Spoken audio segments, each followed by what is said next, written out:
Can you guys talk about, or can you give us any hints on what to expect next year as far as the spectator experience and the floor plan? Yes. Well, I think we've had the same set since 2006 when we completely just changed what we had done for the 2 years prior to that. So going into next season, we definitely want to rewrite the script a little bit. I think the setup's a little stale at this point. I think you guys are all used to it. We definitely want you guys to walk back in the room again and be like, wow, this is amazing.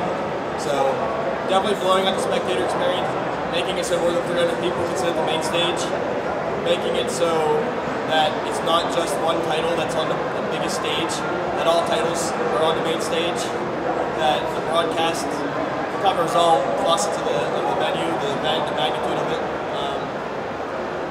Starcraft right now is on a little stage, and we added it late, but I mean, there's no reason it's not up there too. So we just want to blow out the spectator experience as a whole next year.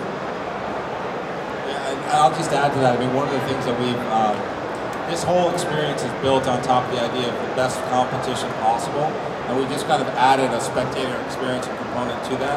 What Adam and I have been doing working very closely on is to figure out next year a way to blend the two a little bit better, so that the competition area still works for competition, but when you come in here as a spectator or as a parent who travels with the kids, and there's stuff for you to do.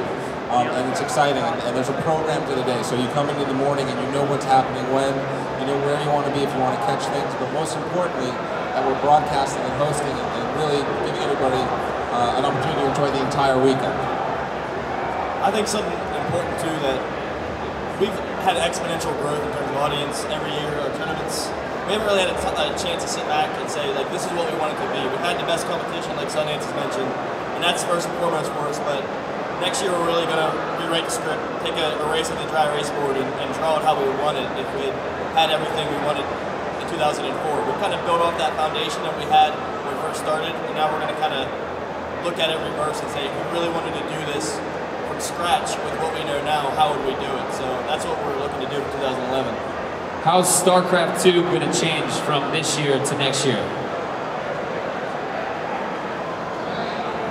I think I'm taking it. Starcraft 2 is obviously going to be maintained by Blizzard as a developer. We partner really closely with them. We partner really closely with Blizzard to make sure that our input, what goes on around the world, and also locally and domestically within the United States, is something that we account for. So I think from the perspective of the NRG Live events, it's going to become more and more central to what we do, so that it's not just sitting in the corner. Adam Simmons and I have been talking about that, and I think it's going to be pretty exciting when we actually do that. If there was another genre of game that you would add to the live experience, what would it be? Well, I think there's definitely an opportunity to do something around rhythm gaming, not necessarily on the pro circuit.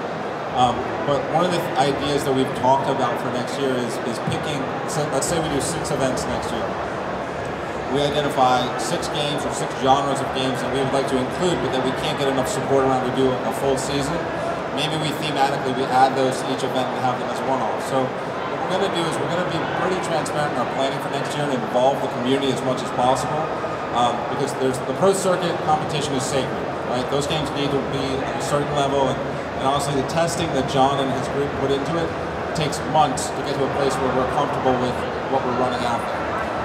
But on the other side of it, there's no reason that we couldn't be doing things in more of a one-off with different publishers getting betas of games in. So I think we're going to look to try and have a little bit more frequency of fun, kind of entertainment-based stuff, where there is a competition element, because that's what we're all about.